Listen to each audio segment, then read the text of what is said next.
Biden's leaving office, quote, totally dejected. If Trump announced he'd made an amendment to the Constitution, all hell would break loose. His own pollsters were hiding the numbers from him. People say the White House feels like a morgue. Welcome to the channel, which reveals the truth behind the political scenes. And today we're going to look at Biden's farewell on Fox News, while Jesse from Fox News gives a strong analysis of that speech. So get ready for an unfiltered analysis where we uncover the real impacts of his presidency. And let's dive headfirst into this sea of controversy. Starting with the image left by Biden during his exit. Check it out. Get a good look. Might be one of the last times you see him. Joe Biden left the White House today, boarding Marine One for one final trip as president. And before that, he got a question from the press. Mr. President, do you plan to talk to Trump before inauguration? Do you plan to talk to Trump before inauguration? No, it's coming up really quick. I'll see him in the inauguration. Well, we'll see about that because inauguration's looking a little different. More on that later. Biden's leaving office, quote, totally dejected. People say the White House feels like a morgue. All of Biden's friends are giving him a eulogy. Listen. You know, I really miss Biden. I feel like we were safe. Like, I didn't have to worry. Was everything going to blow up? Well, I could live my life while he was there. Now, every day I wake up and I worry, what is this guy going to do next? It's a bitter goodbye. And Joe's going out screaming. Biden leaves office. The nation questions his achievements. The economy is fragmented. Foreign policy is in disarray. And doubts about his leadership persist. And with the fragmented economy and a foreign policy in shambles, Biden undoubtedly bids farewell to a divided country, sowing doubts about his leadership. And what lingers in our minds is this. Does Biden truly understand the consequences of all the statements made during his term? This is one of the last events that I'll be doing as president. I affirm the Equal Rights Amendment to have cleared all the necessary hurdles to be added to the U.S. Constitution now.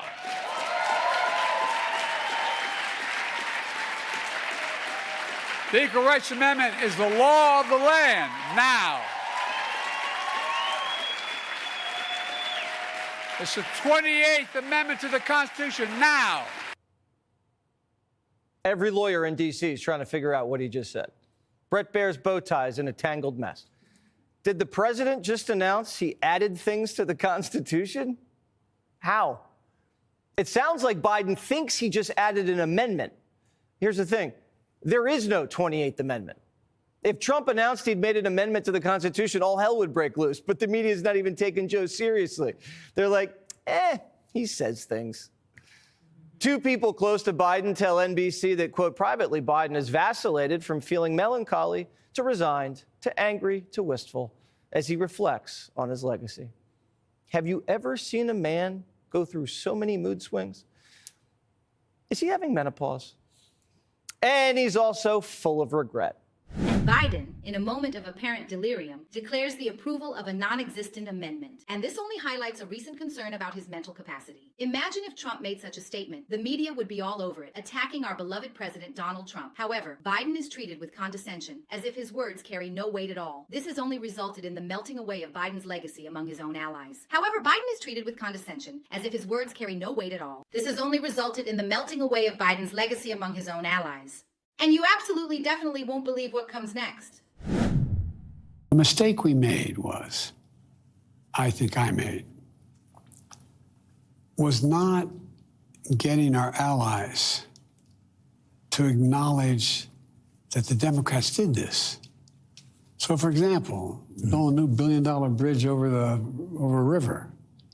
We'll call it the Democratic Bridge, figuratively speaking. Talk about who put it together. Let people know that this was something the Democrats did, that it was done by the party. That's different than me writing a check and me signing a check and saying, I did it. I'm not a very good huckster. This is the guy Democrats said should be on Mount Rushmore. Do you think Teddy Roosevelt in his exit interview whined about not getting enough credit? I should have put my name on bridges and stimmy checks. This isn't a great statesman. No one feels sorry for a guy with his own jet, nukes, and chef. Biden had the entire media and tech industry on his side, and he thinks he had a PR problem. The media is remembering the Biden era a little differently. They're remembering a president who lied to them.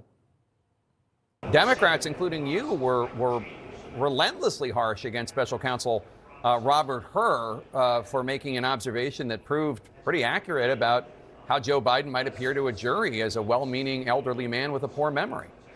And a president who hid from them. They started to get smarter from the perspective of keeping him from saying something off script. So they would put a microphone like 2 feet inside of a door for him in some room on campus. And a door would open and he would go right to the microphone. And then when he was done, he would step right out, no chance to shout anything. Or they would pack the room with people, just hundreds of people would suddenly show up, materialize between us and him. Or they found eventually the cord to plug somebody's iPhone in, and they would just blast music so that people could not get anything to him. And so a lot of it was stagecraft. The Ragin' Cajun calls the Biden legacy, quote, one of the great tragedies of American politics. He should be having a glorious, well-deserved, highly acclaimed retirement, and he's not. It's hard to blame anybody but him. The Atlantic says Biden destroyed his legacy by stubbornly setting off on his own reelection campaign, by strapping his party to his shuffling frame. He doomed the nation to realizing the nightmare scenario that he'd promised to prevent. He created the ideal conditions for Trump's return and for his own spectacular failure. And not only is he leaving with zero cash for a presidential library, he's leaving with no friends. Biden's people say the relationship between him and Nancy is, quote, permanently damaged. His relationship with Kamala is being called frosty after Joe's been bragging about how he could have beaten Trump. But Kamala might have something up her sleeve. I am fully aware that I am the public face of a lot of our work. And so I have the benefit of running into people all over our country who thank me. It is not my nature to go quietly into the night. Publishers want to pay her millions to write a tell-all. So this isn't over at all. And Joe can't stop talking about Barack. You've heard Barack get mad at me when I was a kid all the time. He said, I know, all politics is personal. Yeah. Well, it's about understanding what motivates the other guy, other woman, and what their interests are. And it's all personal. Biden's upset that Barry stabbed him in the back, and Obama's upset that Joe didn't name an aircraft carrier after him. Yeah, after Biden named aircraft carriers after Bush and Clinton this week, Barack's people are complaining. One said Barack H. Obama did not get an effing personnel carrier named after him. The SS Hussein Obama doesn't really strike fear in the heart of our enemies, so maybe that's a good oversight. And Barack and Nancy aren't the only ones on Joe's bad side. Chuck Schumer now in the hot seat, too. We just found out Chuck was the lead actor in the coup, although that's according to Chuck. He just spilled his guts to the Times.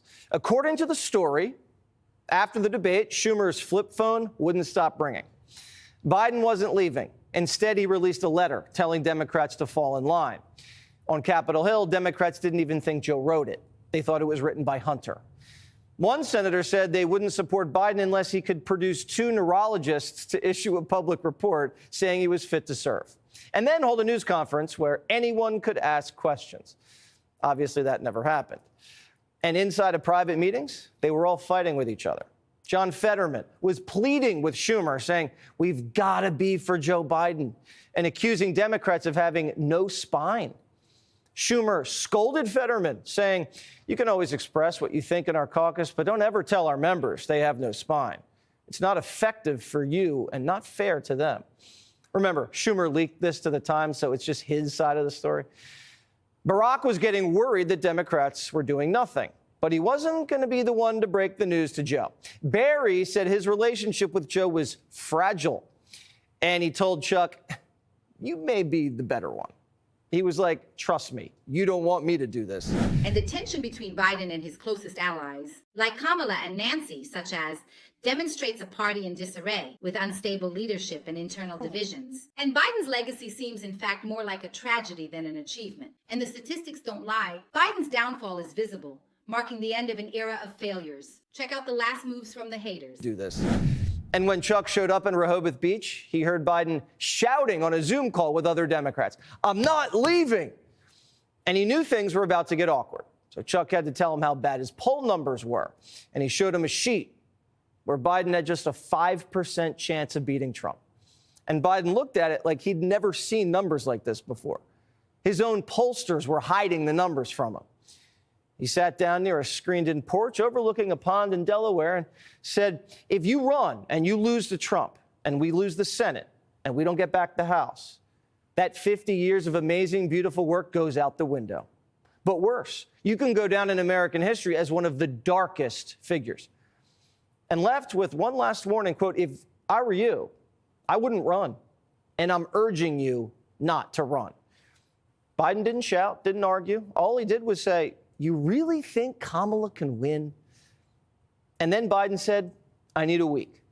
As Schumer walked out, Biden put his hands on his shoulder and says, quote, you've got bigger balls than anyone I've ever met. And Chuck went out to his car and broke down crying. Crying Chuck. A week later, Biden dropped out.